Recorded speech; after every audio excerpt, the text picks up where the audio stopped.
মা, ওর কি দোষ বলো তো? ওকে এত কথা বলছো কেন? দেখো, বাবার বয়স হয়েছে, কোনো কারণে তো বেশি চাপ পড়েছে। ডাক্তারকে আমি ডেকেছি, উনি আসলে সব ঠিক হয়ে যাবে। একবার বললাম না ওই মেয়ের হয়ে কেউ সালিশি করবে না, কানে যায়নি? অবশ্য অবশ্য তোর হবে কি করে? সারাক্ষণ তো নেশাগ্রস্ত হয়ে পড়ে থাকিস, তোর মনে থাকবে কি করে? বেশ হয়েছে, খুব পীড়িত না তোমার? কি হচ্ছেটা কি? বাবা এখানে অসুস্থ হয়ে পড়ে আছেন, আমরা কি সমস্ত আলোচনা করছি? না না, এভাবে ডাক্তারের জন্য ওয়েট করে থাকার কোনো মানেই হয় না। রিবু, হ্যাঁ মা। যাও গিয়ে ডাক্তারকে নিয়ে এসে সঙ্গে করে।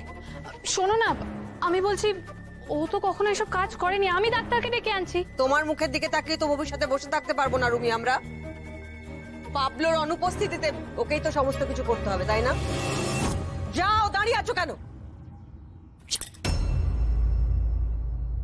সমস্ত কিছু পাবলোর করার কথা ছিল, এখন আমার পাবলোর। পাবলো পাবলো পাবলো যে নেই তার নাম করে কি উদ্ধার হবে আমার? মানুষটার এই অবস্থা হয়েছে, কি হচ্ছে কিচ্ছু বুঝতে পারছি না। ওই নাম আমার সামনে উচ্চারণ করবে না। রিক, পাবলো নামে কেউ ছিল, এটা এটা আমি ভুলে যেতে চাই।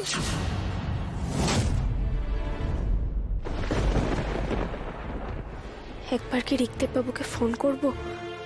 এইরকম একটা সময়ে রাগ, অভিমান, ইগো এই সমস্ত কি মাথা কামিয়ে কি হবে?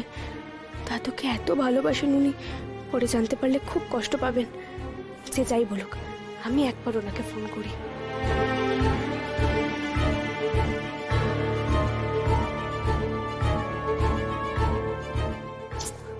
ফোনটা তো লাগছেই না, কি করি এখন?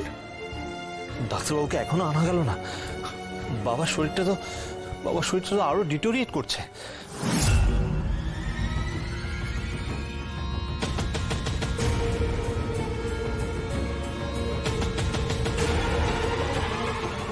বলছি আমার একটা কথা শুনুন না, আমাকে পরে যত অপমান করার, লাঞ্ছনা করার করবেন, আমার একটা কথা শুনুন। আমার মনে হচ্ছে কোনো কারণে ওনার সুগার ফল করছে।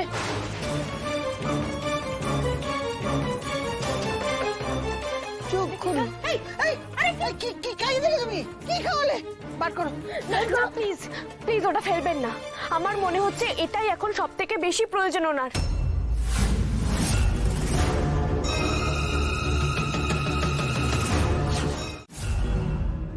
এই তো এখানে লেখা আছে সন্ধ্যাবেলায় একটা ওষুধ। স্যার, তাহলে আপনি দুটো ওষুধ খেলেন কেন? মেয়ে বৌমা তো আমায় তাই দিল।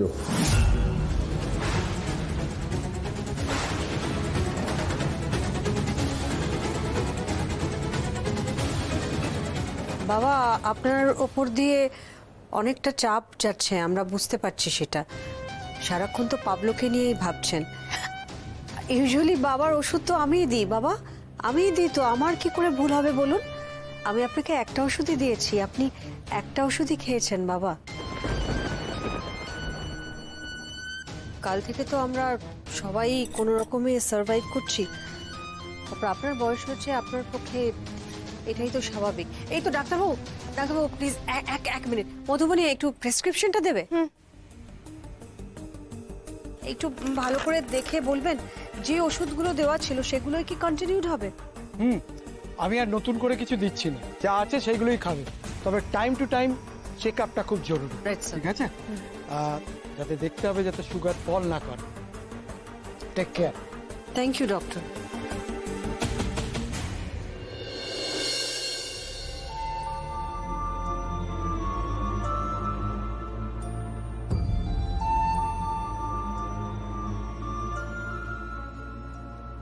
স্যার, আপনি সাবধানে থাকবেন। সবাই তো রইলো, আমি আসি কেমন? দাঁড়াও। দেখো, তোমার সঙ্গে অনেক খারাপ ব্যবহার করেছি, চিৎকার চেঁচামেচি করেছি, কিন্তু কোনোটাই অকারণ নয়। তবে তুমি যে আজ বুদ্ধি করে ওনার প্রাণ বাঁচালে, এই জন্য তোমার কাছে আমি কৃতজ্ঞ। মানবিকতার খাতিরে একজন অসুস্থ মানুষকে সুস্থ করে তোলার চেষ্টা করেছি মাত্র। এটাই সব মানুষের কর্তব্য। আমি জানি আপনি আমাকে স্বার্থপর ভাবেন, কিন্তু আমি স্বার্থপর নই। যেটুকু পারতাম সেটুকুই চেষ্টা করেছি মাত্র। আসি।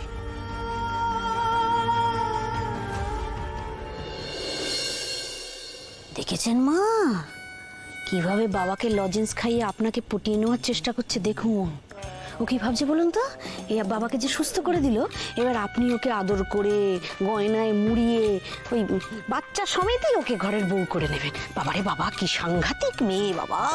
ছোট বৌমা, হ্যাঁ মেয়েটা তো তবু কাজের কাজ করেছে, কিন্তু তোমাকে যে এই এক গা গয়না পরিয়ে বাড়ির বউ করে নিয়ে এলাম, তুমি আমার কোন কমে লেগেছো?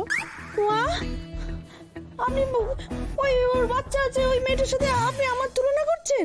তুলনা করছি না, ওই মেয়েটা আমার চরম শত্রু, কিন্তু তবু ও তোমার শ্বশুরমশাইয়ের প্রাণ বাঁচিয়েছে। এত বছরেও তুমি তো জেনে উঠতে পারলে না যে তোমার শ্বশুরমশাই কটা ওষুধ খান। একদিন ওষুধ খাওয়াতে বললে তো তুমি মানুষটাকে মেরেই ফেলতে। হ্যাঁ, অন্যের সমালোচনা করার আগে একবার আয়নার সামনে দাঁড়িয়ে নিজেকে দেখো। একটা বাইরের মেয়ে এসে তোমাদেরকে ছাপিয়ে গেল। এবার অন্তত লজ্জার বশে এইটুকুনে তোমরা ভেবো যে তোমরা এই পরিবারের কতখানি অপরিহার্য। মেজ কোকা, ছোট কোকা, হ্যাঁ মা, হ্যাঁ মা। বলছি তোরা তোর বাবাকে ধরে ঘরে নিয়ে চল। আচ্ছা মা। হ্যাঁ, বাবা আমি নিয়ে নিচ্ছি।